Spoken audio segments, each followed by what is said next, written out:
talaga ng dahilan ng mga ganyan sa chemical. Kasi ang ginagawa ng chemical, natitigas ang nervous system dyan sa loob ng katawan natin. Yung nasani na kumpirot. Sa panahon, sa lang naman, sa panahon ngayon, lahat ng mga Tanggap ko na. chemical na. Yun nga, Kung hanggang kailan ako. kung gusto mong tumagal ang buhay mo, Gusto mo hindi ka magkasakit, huwag kang kumain. patay ka nga doon.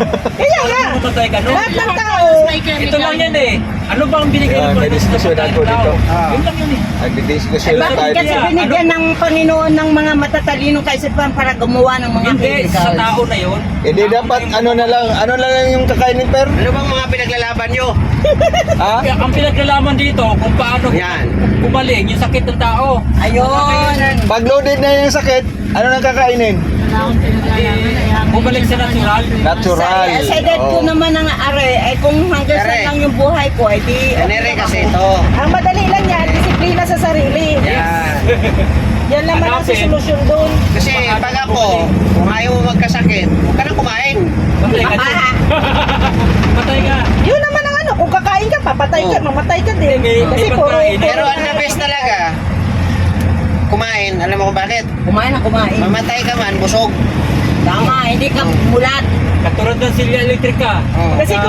kasi kung ipaglalaban laging may chemical ang ano, lahat ng dito natin ngayon, lahat Ha? chemicals. Kaya- Kahit yung hangin na nilalakap natin ngayon, may Yan. chemical Kaya, yan. kaya nga sinasabi Yun naman, nasa ilong mo na yun. ano naman eh, babala lang yun sa mga tao. Ngayon, nasa tao na yun. Oo. Kung paano niya ingatan yung sarili niya. Kasi lahat naman, Disiplina nga sa sarili. binigyan ng karunungan, kaalaman, katalinuhan. Yan O, para para matigil sa na yung niya. diskusyonan. Anong dapat gawin? Ha? Kumain. Importante, mamatay ka. Anong bawal-bawal? Walang bawal-bawal. Wala tayo Bira. busog. Pag namatay busog. Patay kung patay. Masabay ka nga, gutom ka naman. Gusto mo kainin, pinipigilan mo. Sige lang. Wala na tuloy. Kain, habang nakakakain. Wala masama-masang pagkain. Kasi pagkain. Acid ang may kasalanan yan ay. Hindi ko kasalanan yun. Ang may kasalanan yan, yung mga naglagay ng chemical sa pagkain. Bakit nga ba acid ang tawag sa kanya? Ha? Bakit nga ba Hindi acid? kasi, Yan. nung simula kasi niya, Kalingap, acid. nag-explain kasi ako. Akala ko nga talaga ang pangalan niya acid. Marami kasi nagtatanong, Wala bakit pa masakit ang yan katawan si ko? Kalinga Per. May nagtatanong kasi. Kalinga Per. Kalinga Per, no? Oh. Kalinga Per. Fernando eh. Fernando Durubal Jr. ang pangalan ko.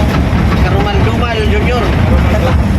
Fernando Karumal-dumal Junior. Akala ko acid talagang pangalan niya. Kasi may nagtanong sa akin, bakit masakit Yan, ang personal katawan ko? therapist ko yan. Personal therapist ko yan si Kalinga Per. Magaling yan. Ano kaya ang... Hey!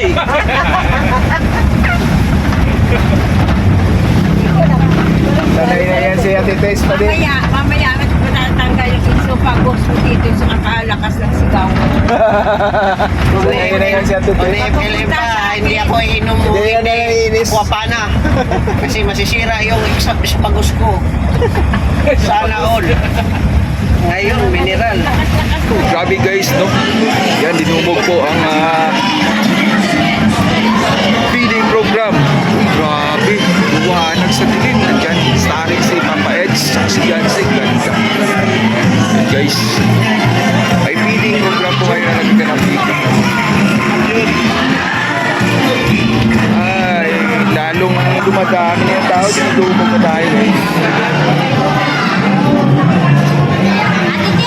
Pusin mo na i-report, pusin. Kalingap, yan marami pong pumipila na tao po dito na may gaganapin po na feeding program. Ayan, ano po yung pilahan na nito? Ang dami na, dinubog na po. Ayan mga kalingap, no? May feeding po. Iwanag sa dilim, feeding program. Miss Papa Eds, no? Miss Papa Eds, kasama si Beyonce. Kasama po natin sila ngayon. Ayan yung mga kababayan po natin dito sa Camarines Diet Cam Norte. Ayan, dinubog na po sila pa Papa Eds. Kasama si Beyonce. Siyempre, ang buong staff ng BSM Movie Production. So, nagbigay po ng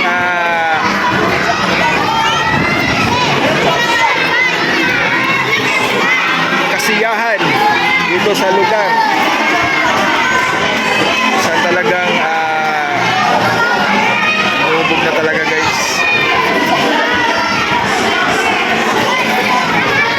Oras po natin ngayon, alas 12 na po ng tanghali, pero madilim pa rin yung paligid. O may low pressure. Ayan, saktong-sakto may feeding program ang Liwanag sa Dilim. Ayan, habang tumatagal, lalong dumadami po yung mga tao, no? Diyan, sinumula na po el Presberador. Ang programa para matapos na po ito at mabigyan po lahat, no? Para masaya ang lahat. And yung pack lunch po ay naglalaman po ng pagkain at syempre ang adobong manok.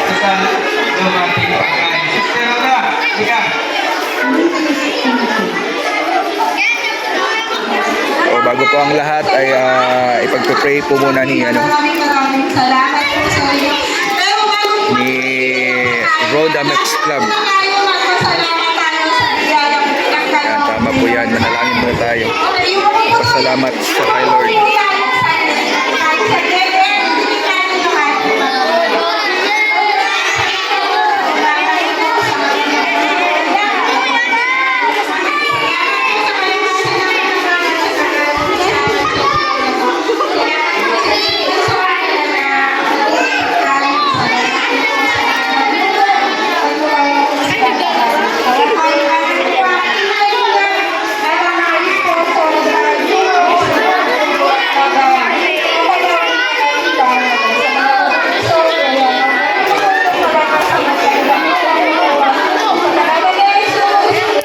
Amen! Ayan, maraming salamat kay Sister Rosa. Siguro, isa namin yung pamilya. Sobrang tuwa po nila, guys. Mga kalingap, sobrang tuwa.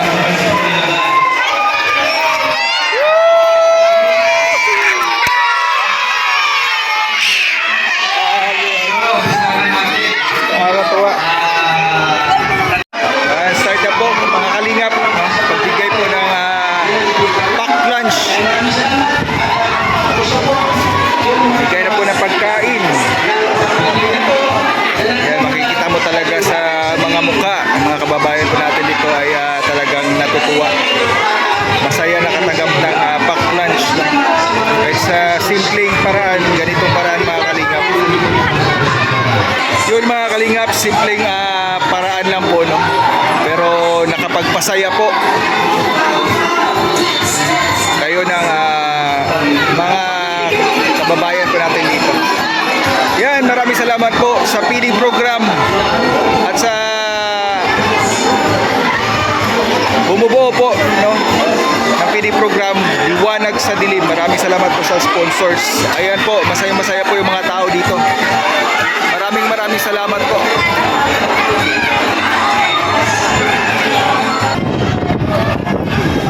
Mga kalingap, maraming salamat sa pagsama sa feeding program sa Liwanag sa Dilim. And shoutouts po sa mga supporters po na palaging nandyan, no? Thank you so much. See you soon. Next time.